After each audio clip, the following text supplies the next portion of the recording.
الشیطان الرجیم بسم اللہ الرحمن الرحیم ایاک نعبد و ایاک نستعین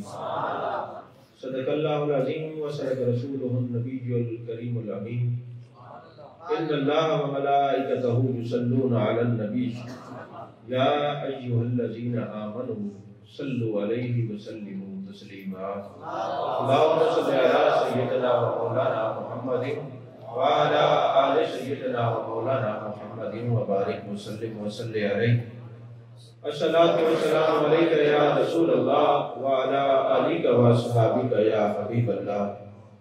تمام تعریفیں اللہ تبارک و تعالیٰ کے لیے ہیں جو خالق کائنات بھی ہے، مالک شجاعت بھی،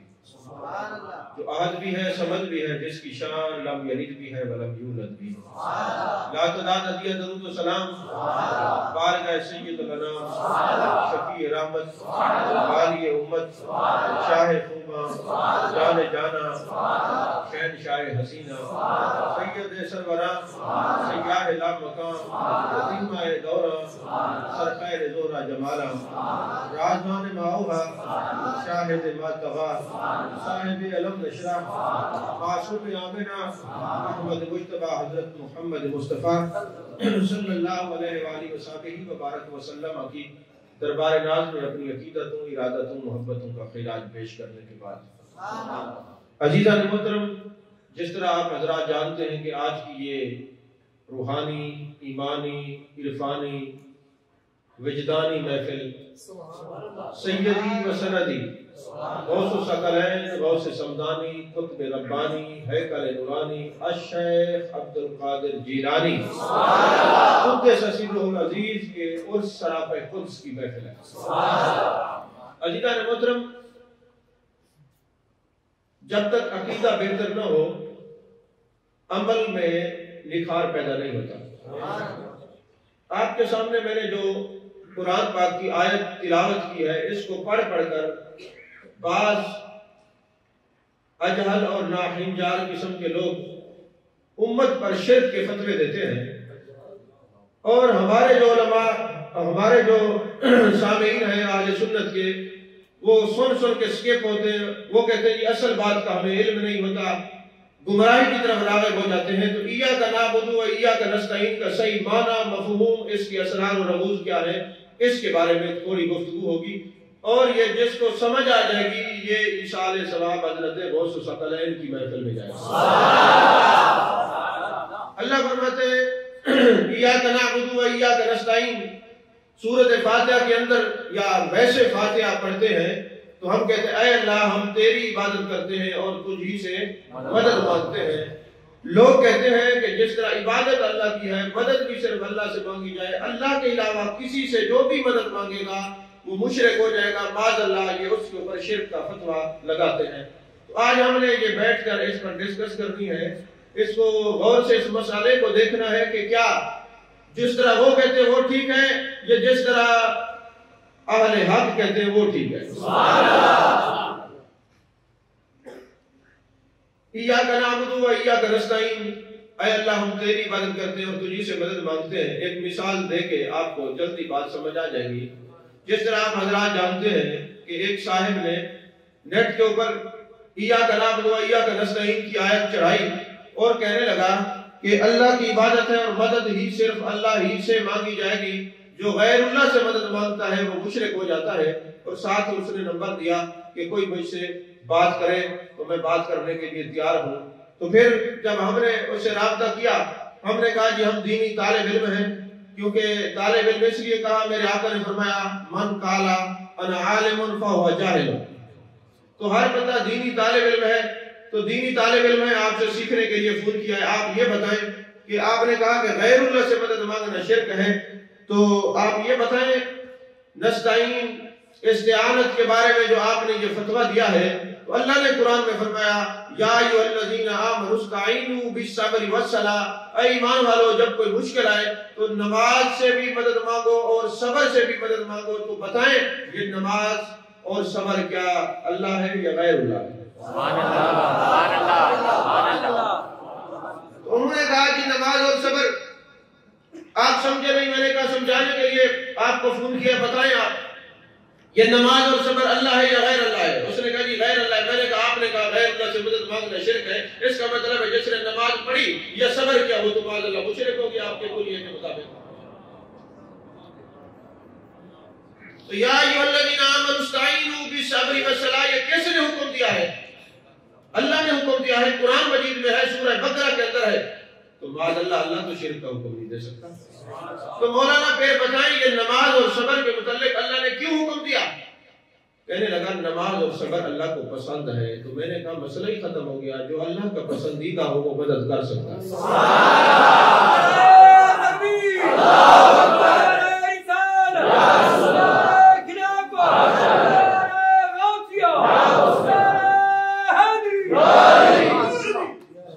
تو جو اللہ کا پسندیدہ ہو، نماز بھی اللہ کو پسند اور صبر بھی اللہ کو پسند، تو مسئلہ حل ہو گیا۔ یہ دیوانے یہ مستانے کسی کو معبود سمجھ کر مدد نہیں مانگتے، یہ تو اللہ کا معبود سمجھ کے مدد مانگتے۔ تو پھر یہ کیسے آپ شرک کا فتویٰ دیتے ہیں؟ تو اچھا پھر ایاک نعبد و ایاک نستعین آپ کہیں گے، پھر اس کا اصل معنی کیا ہے؟ اے اللہ ہم تیری عبادت کرتے اور تجھ ہی سے مدد مانگتے، پھر اس کا مفہوم کیا ہے؟ ہم اس کو کیسے سمجھیں؟ یاد رکھیں جتنی تفاسیر اٹھا لیں اس کے اندر یہ بات آپ کو ملے گی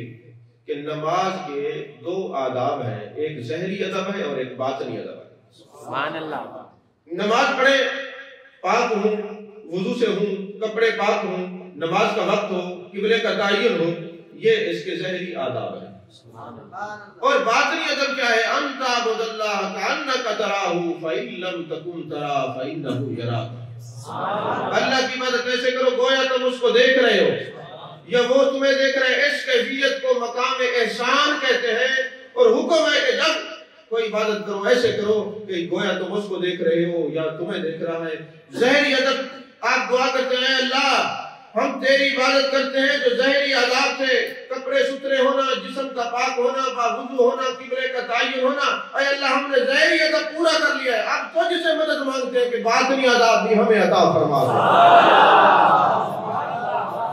کہ ہم اس مقام پر فیل ہو جائیں کہ تیری عبادت کر سکیں۔ سمجھ میں آ رہی ہے؟ اگر ان کی بات لے لیں تو پھر تو کچھ بچتا ہی نہیں۔ اگر یہ کہتے ہیں کہ غیر اللہ سے مدد مانگنا شرک ہے تو پھر تو آپ قرآن مجید کے اندر مطالعہ کریں تو آپ کو ایسی متعدد آیات ملیں گی جس میں شرک کا شبہ ہے۔ تو ماننا پڑے گا عقیدہ وہی ہے جو اعلیٰ حضرت نے ہمیں پڑھایا، عقیدہ وہی ہے جو غزالی زمان راضی دوران نے ہمیں پڑھایا ہے، عقیدہ وہی ہے جو حضرت شاہ عبد الحق محدث دہلوی نے پڑھایا ہے، عقیدہ وہی ہے جو ہمیں شاہ عبد الحق محدث دہلوی نے اور شاہ عبد العزیز محدث دہلوی نے پڑھایا ہے، اور عقیدہ نہیں ہو سکتا۔ یہ عقائد کی اصطلاحات اور نئی تحقیقات یہ کریں، ہمارے لیے اعلیٰ حضرت کی تحقیق کافی ہے، ہمارے لیے غزالی زمان کی تحقیق کافی ہے، ہمارے لیے تاجدار گولڑا کی تحقیق کافی ہے، ہمارے لیے ہمارے اکابرین کی تحقیق کافی ہے، اور کسی کی تحقیق کی ضرورت نہیں۔ اگر ان کی تحقیقات پہ چلیں گے تو پھر تو کئی باتوں میں آپ ایمان کو گنوا بیٹھیں گے، جیسے اللہ نے قرآن میں فرمایا وَإِيَّايَ فَاتَّقُونِ، وَإِيَّايَ یہاں ہے ایایا وہاں ایاکا، کیا معنی بنا؟ تجھ ہی سے، وَإِيَّايَ فَاتَّقُونِ، اللہ فرماتا ہے صرف مجھ ہی سے ڈرو، کسی اور سے نہیں ڈرنا۔ کس سے ڈرو؟ مجھ ہی سے ڈرو اور کسی سے نہیں ڈرنا۔ اللہ فرماتا ہے وَإِيَّايَ فَاتَّقُونِ، صرف مجھ سے ڈرو، اور پھر فرماتا ہے فَاتَّقُوا النَّارَ الَّتِي وَقُودُهَا النَّاسُ وَالْحِجَارَةُ، اور ڈرو آگ سے جس کے جلنے کے لیے پتھر اور انسان ایندھن بنے گے۔ ادھر ہے اللہ سے ڈرو، ادھر اللہ ہی فرما رہے فَاتَّقُوا النَّارَ الَّتِي، ڈرو میری آگ سے۔ اب جو آگ سے ڈرا وہ تو مشرک ہو گیا، نہیں سمجھ رہی؟ تو پتہ چلا کہ یہ جو اللہ نے فرمایا آگ سے ڈرو، یہ در حقیقت اللہ سے ڈرنا ہے۔ اگر آگ نار نمرود کو حکم اللہ دے تو وہ ٹھنڈی ہو جاتی ہے اس کے خلیل پر، تو آگ کا جلانا اللہ کے حکم سے ہے۔ کوئی آگ سے اس لیے نہیں ڈرتا یہ جلاتی ہے، یہ جلاتی ہے تو اللہ کے حکم سے جلاتی ہے، اللہ کے حکم سے جلاتی ہے۔ تو شاہ ولی اللہ محدث دہلوی نے لکھا، اور شاہ عبدالعزیز محدث دہلوی نے تفسیر عزیزی میں اس کی وضاحت کی، فرمایا مشرک وہ ہو جائے گا جو کسی دنیا کے کمالات کو اسی کا اپنا ذاتی کمال سمجھ لے، جو یہ کہتا ہے آگ اللہ کے حکم سے جلاتی ہے، فلاں بندہ جو کام کرے گا وہ اللہ کے حکم سے کرے گا، وہ مشرک نہیں، وہ مومن ہے۔ جو یہ سمجھ لے آگ اپنی مرضی سے جلاتی ہے وہ مشرک ہے۔ میرے خیال میں جاہل سے جاہل بندہ بھی یہ سمجھتا ہے کہ ولی مدد کرتے ہیں اللہ کے حکم سے، آگ جلاتی ہے اللہ کے حکم سے، تو اس کے جو آگ کی ذاتی صرف تو سمجھ لے کہ جلانا اس کی ذاتی صرف ہے، وہ مشرک ہوگا۔ جو اللہ کی عطا سے سمجھے وہ کیسے مشرک ہو سکتا ہے؟ سمجھ آئیے؟ ایک تو اللہ فرماتے ہیں وَتَعَاوَنُوا عَلَى الْبِرِّ وَالتَّقْوَىٰ، ایک دوسرے سے بھلائی کے کاموں میں مدد کرو، اللہ مدد کا حکم دے رہا ہے۔ اور حضرت ذوالقرنین علیہ السلام فرماتے فَأَعِنُونِي بِقُوَّةٍ، سورہ کہف کے اندر اپنی قوم کو کہتے ہیں اپنی دی ہوئی جو طاقت ہے نا میری مدد کرو۔ پھر تو یہ تو معاذ اللہ شرک کا فتح ہو گیا، وہ اپنی قوم کو کہہ رہے ہیں میری مدد کرو، اور یہ کہتے ہیں اللہ کے علاوہ کسی سے مدد مانگنا شرک ہے، اور یہ حضرت ذوالقرنین علیہ السلام اپنی قوم سے مدد مانگ رہے ہیں۔ تو وہ یہ جانتے تھے ان کا مدد کرنا اللہ کی عطا سے۔ اگر وہ یہ کوئی کہتا ہے کہ ذاتی مدد کرنے والے ہیں تو پھر، اور پھر حضرت عیسیٰ علیہ السلام اپنی قوم کو کہتے من انصاری اللہ، تم میں سے کون ہے جو اللہ کے لیے میری مدد کرے؟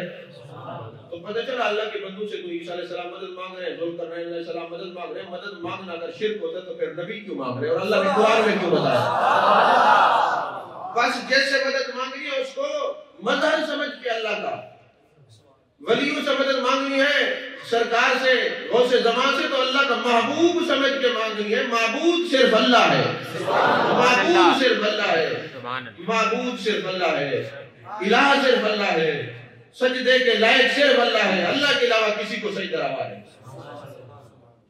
قاری اللہ کے صاحب نظر نہ کرو، توجہ نہ کرو، ٹائم میں سوتے پہلا جو جلے کوئی سوال کرنے والا مشکل پڑ گئی۔ اچھا، دو صحابہ کے گروہ ہیں، ایک ہے مہاجر اور ایک ہے انصار۔ انصار کے معنی مدد کرنے والے۔ اگر یہ مدد کرنا شرک ہوتا تو میرے آقا نے صحابہ کا نام انصار گروہ رکھا ہی کیوں؟ مہاجرین اور انصار۔ اچھا، ایک اور علمی بات ہے، اس راز کو کھولنے والے صرف حضرت سید محمود بغدادی آلوسی رحمۃ اللہ علیہ، صاحب تفسیر روح المعانی، سبحان اللہ، وہ فرماتے ہیں ایاک نعبد و ایاک نستعین، یہ نعبد اور نستعین جمع کا صیغہ ہے۔ یہ تو عابد و نستعین ہونا چاہیے تھا، یہ نعبد اور نستعین کیوں ہے؟ اور یہ تفسیر نعیمی کے اندر مفتی احمد یار خان نعیمی نے بھی نقل کیا ہے، اہل علم پڑھ سکتے ہیں۔ انہوں نے کہا یہاں جمع کا صیغہ اس لیے ہے، اے اللہ ہم تیری مدد کرتے ہیں اور تجھ ہی سے مدد مانگتے ہیں۔ آگے جو انعام یافتہ لوگوں کا ذکر آ رہا ہے وہ نبیین، صدیقین، شہداء اور صالحین ہیں، ان کی عبادت میں اپنی عبادت کو ملا کر خدا کی بارگاہ میں پیش کرتے ہیں۔ جب ایاک نعبد و ایاک نستعین ہے تو یہ جو خاصان خدا ہیں، جو اولیاء ہیں، اصفیاء ہیں، ازکیاء ہیں، نقباء ہیں، نجباء ہیں، انبیاء ہیں، اور بالخصوص امام الانبیاء ہیں، ان کی عبادات میں اپنی عبادات کو ملا کر خدا کی بارگاہ میں پیش کریں۔ پھر کہتے ہیں ان کے عبادات میں اپنی عبادات کو ملا کر پیش کرنے کا تمہیں فائدہ کیا ہوگا؟ کہتے ہیں فائدہ یہ ہوگا کہ اللہ کا قانون یہ ہے، اجرت کا جو قانون اللہ اور اس کے رسول نے وضع فرمایا اس میں یہ ہے کہ اگر آپ 2 من کھجوریں خریدتے ہیں اس میں 20 کلو خراب نکلتی ہیں، اب آپ کی عقل یہ کہتی ہے 1.5 من رکھ لیں، جو خراب ہے واپس کر دیں، مگر قانون کیا کہتا ہے؟ جب سودا ہوا تھا سارے کا ہوا تھا، رکھنی ہے تو ساری رکھو، واپس کرنی ہے تو ساری کرو۔ تو جب آپ اللہ کے نیکوں کی عبادت میں اپنی عبادت کو ملا کے اللہ کی بارگاہ میں پیش کریں گے تو جب کاملوں کی عبادت میں آپ کی عبادت ہوگی تو وہ بھی کاملوں کے سبب سے قبول ہو جائے گی۔ قبول ہی نہیں ہے کہ ناقصوں کی عبادت منہ پہ ماری جائے اور کاملوں کی عبادت رکھ دی جائے۔ یہ تو اس کی عظمت اور شان کے خلاف ہے۔ ایاک نعبد و ایاک نستعین، آپ کو سمجھ آئیے بات میں؟ اچھا، تو زیادہ سمجھنا آئے نا، سارے سبھی اللہ میں نے پوچھو یا بزرگ بیٹھے یا قاری صاحب یا خطیبہ میں نے پوچھو جلے تو سمیدے بیٹھے لوگ تو او نوٹ دینے آتے چھے بھی ادھا بھی پر انہیں بکی میں چلے گئے۔